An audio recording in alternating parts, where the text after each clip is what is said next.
Je parlais l'autre jour du verset « Tu aimeras ton prochain comme toi-même ». Je suis Dieu, dit le verset, enfin on le traduit comme ça, tu aimeras ton prochain comme toi-même, je suis Dieu. Et je disais que s'aimer était la condition première. Et ce sont les maîtres d'Israël qui disent ça, c'est pas quelque chose du tout d'égoïste. Le Rav Kook dit que ce verset contient les trois éléments. D'abord, tu t'aimeras comme toi-même, tu t'aimeras, ça veut dire tu t'aimeras, et je suis Dieu, seulement après tu pourras m'aimer, et tu aimeras ton prochain, après tu pourras aimer les autres. Donc d'abord tu t'aimes toi, c'est la condition pour que tu puisses aimer Dieu et que tu puisses aimer les autres. Et qu'est-ce que ça veut dire, aimer les autres? Ça veut dire leur souhaiter tout le bien et ne pas vouloir leur faire, par exemple, ce que moi je ne voudrais pas qu'on me fasse. Et les traiter, les considérer comme je voudrais aussi qu'on me considère. Et par exemple, quand je vois leurs échecs ou leurs mauvaises réactions ou leurs erreurs, et bien considérer comme je voudrais qu'on me considère, que c'est seulement leur extériorité, et regarder ce qu'ils sont réellement et les voir en progression, voir leur succès, voir leur réussite, et les voir d'une façon positive, avec leur richesse et avec une espérance pour leur vie. Je disais l'autre jour qu'on était comme des trains, chacun comme un train sur les rails de sa vie, sur les rails de la réalisation de son projet. Et moi, je me réjouis de l'avancée de mon propre train sur mes rails, et je me réjouis aussi de la progression de chacun sur les rails de sa vie. Pour moi, c'est ça, aimer les autres, c'est me réjouir de leur avancée et puis les considérer d'une façon positive. Et si je peux aider pour leur avancée aussi, alors aider. J'aime l'expression en hébreu, l'ekaf zchut. Zchut, c'est le mérite. Donc considérer les autres dans une direction favorable, d'une façon favorable, les voir avec leur mérite. Et c'est vrai que je n'ai pas leur passé, je ne vis pas, comme les maîtres d'Israël disent, on ne peut jamais juger personne parce que moi je n'ai pas leur condition de vie. Peut-être que si j'avais le passé de telle personne ou que si je vivais dans les conditions dans lesquelles elle vit maintenant, eh bien j'aurais fait pire ou je n'aurais pas réalisé des belles choses que la personne elle a réalisées. Donc voir les personnes toujours d'une façon favorable.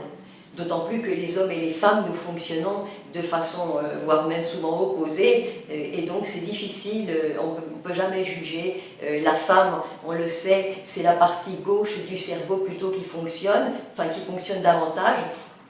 La partie de la parole et la racine spirituelle de la femme, c'est la qualité de la gvoura, de la rigueur, de la justice, alors que la racine spirituelle de l'homme, c'est au contraire le chesed, la bonté. Et donc, nous sommes construits différemment, et essayer toujours de regarder l'autre, l'ekaf zchut, d'une façon qui soit favorable pour lui, et essayer de comprendre les autres, parce que nous sommes tous différents de toute façon. J'avais un maître d'Israël qui disait l'oiseau a reçu de Dieu, s'il peut voler, c'est parce qu'il a reçu de Dieu les ailes et la capacité de voler. Il ne peut pas s'enorgueillir de ce que lui, il vole. Par contre, il ne peut pas juger les autres parce qu'il ne vole pas. Et il n'a pas les capacités que les autres ont. Par exemple, le taureau a la force et peut réaliser des choses que l'oiseau ne peut jamais réaliser. Donc, considérer mes capacités, je ne peux pas m'enorgueillir parce que je peux juste remercier Dieu pour ses capacités et voir les capacités que les autres ont et me réjouir de la force ou de ce qu'ils peuvent réaliser. Et c'est aussi comme ça qu'on est dans la paix, considérer chacun d'une façon favorable et positive, et aussi donner. C'est vrai que quand on donne, on est dans la paix aussi, c'est un facteur de paix avec les autres, surtout si on n'attend rien en retour. Ça, c'est vraiment une clé, parce que si je donne mais en attendant, eh bien j'aurai, si je ne reçois pas, de l'amertume et de la colère, de la rancœur. Alors que donner sans rien recevoir en retour, j'ai juste la joie de donner, d'aider les autres à se construire, et si je reçois, c'est pour moi un surplus, et donc je n'en ai que de la joie et de la reconnaissance. Mais vouloir le bien de l'autre, ça prend des formes qui sont très, très diverses et souvent qui peuvent paraître difficiles. Par exemple, si un enfant, un petit, s'est badigeonné de matière qui est dangereuse, que va faire le papa ou la maman? Il va le mettre sous la douche et il va bien frotter pour enlever tout la matière qui est dangereuse, qui peut brûler l'enfant. Et c'est aussi, ça nous fait comprendre comment Dieu fonctionne, enfin comment Dieu agit avec nous, parce que quand on dit Dieu nous aime, les personnes nous répondent oui, mais regarde ce qui se passe dans ma vie. Mais nous avons besoin, comme ce petit enfant, d'être nettoyés. Nous sommes salis de différentes façons. Et voilà, Dieu nous met sous la douche et il nous nettoie. Et finalement, on voit que c'est pour notre bien. Et la personne qui nous considère comme cela, et voire même qui exige de nous, l'amour est exigeant aussi, c'est ce qui nous fait grandir et c'est la personne qui nous permet de dévoiler le mieux de nous et c'est la personne qui nous aime le plus. Et j'ai été très frappée par plusieurs histoires de personnes. Par exemple, un enfant qui était né sans main. Et au début, tout le monde dans la famille lui faisait tout parce qu'un enfant sans main, comment il peut s'habiller, comment il peut se faire à manger, comment il peut se débrouiller.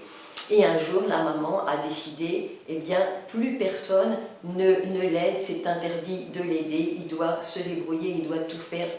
Et c'était pour le bien de l'enfant, et combien la maman, elle a dû avoir de la douleur dans le cœur, surtout au début, que l'enfant, on lui avait tout fait, il ne savait rien faire tout seul, comment il allait boutonner ses vêtements, comment il allait se couper quelque chose pour manger, comment il allait se débrouiller. Et ce petit garçon a appris à se servir de ses pieds, de sa bouche, de ses bras comme ils étaient. Il a appris à être tout à fait autonome.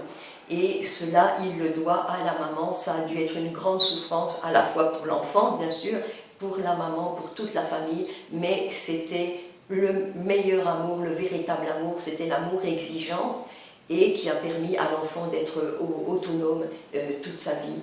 Et j'avais entendu une autre histoire aussi qui m'avait bouleversée. C'était une petite fille, en plus de couleurs dans les États-Unis du Sud, à une époque où c'était difficile d'être noir, en plus de famille pauvre, c'était le dixième enfant de la famille, cette petite fille, et elle avait eu plusieurs maladies infantiles, et ensuite à 7 ans, elle a eu la polio.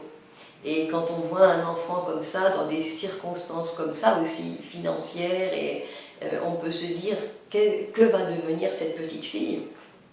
Et la maman, un jour, l'avait emmenée dans le fauteuil roulant voir un match de basket. Et la petite fille dit à la maman, « Maman, moi aussi, je veux jouer du basket. » Et la maman a promis, « Un jour, tu joueras aussi au basket. » Et ça a été beaucoup de souffrance et surtout et aussi sûrement beaucoup d'efforts financiers pour cette famille. Donc tous les jours il y avait les massages, tous les jours il y avait la rééducation et ça a dû être un effort terrible pour la petite et puis aussi pour la maman, pour les parents. Et petit à petit, cette petite fille a pu se lever de son fauteuil et marcher avec un appareil en fer, enfin en métal à la jambe. Et puis ensuite, à force d'efforts, de travail, enlever son appareil en métal et marcher avec des béquilles. Et un jour, elle a pu enlever les béquilles et laisser ses béquilles commencer à marcher. Quand elle était à l'université, elle a fait partie de l'équipe de basket. Et l'entraîneur de l'équipe de basket a vu que cette fille avait des capacités physiques pour le sport et elle a été entraînée. Et quelques années plus tard, elle est devenue championne des États-Unis je crois que c'était le 100 mètres et le 200 mètres, enfin c'était la course de vitesse et 2 distances comme ça. Et enfin deux championnats différents qu'elle a gagnés.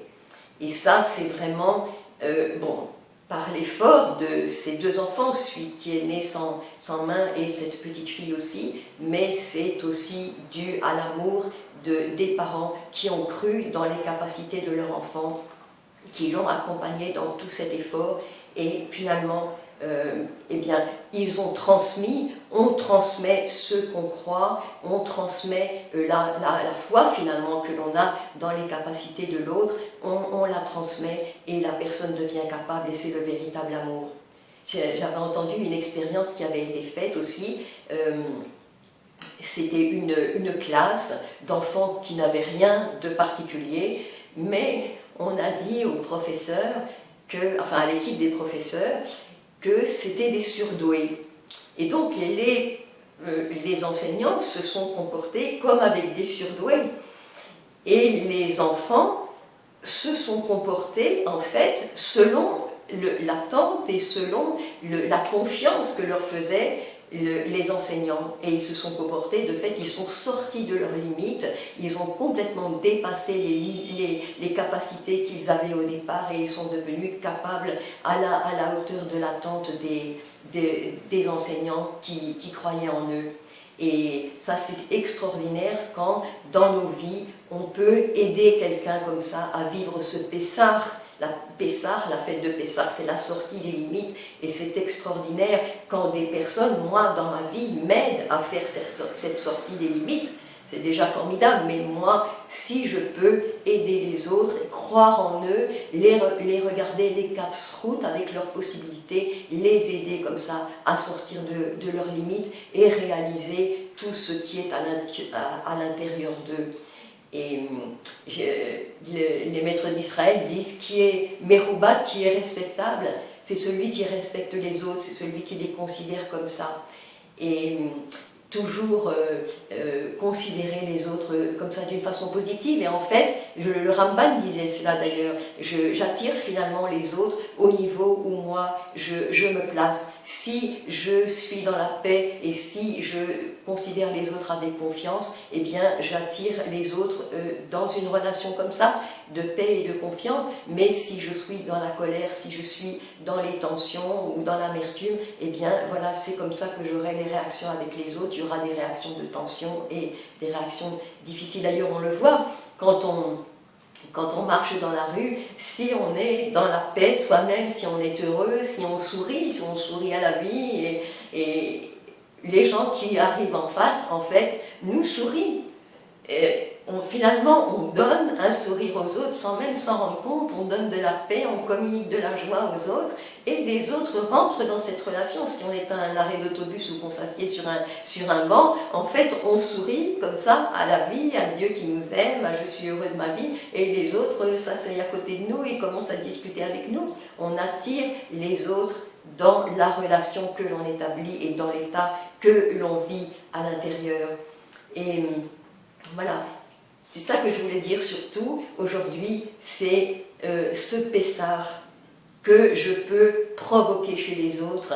Rien n'est plus magnifique que de voir toutes les capacités des autres et de voir un autre qui se surpasse, qui sort de ses limites et qui vit son Pessah grâce à moi. C'est ça vraiment, pour moi, tu aimeras ton prochain comme toi-même, je suis Hachem.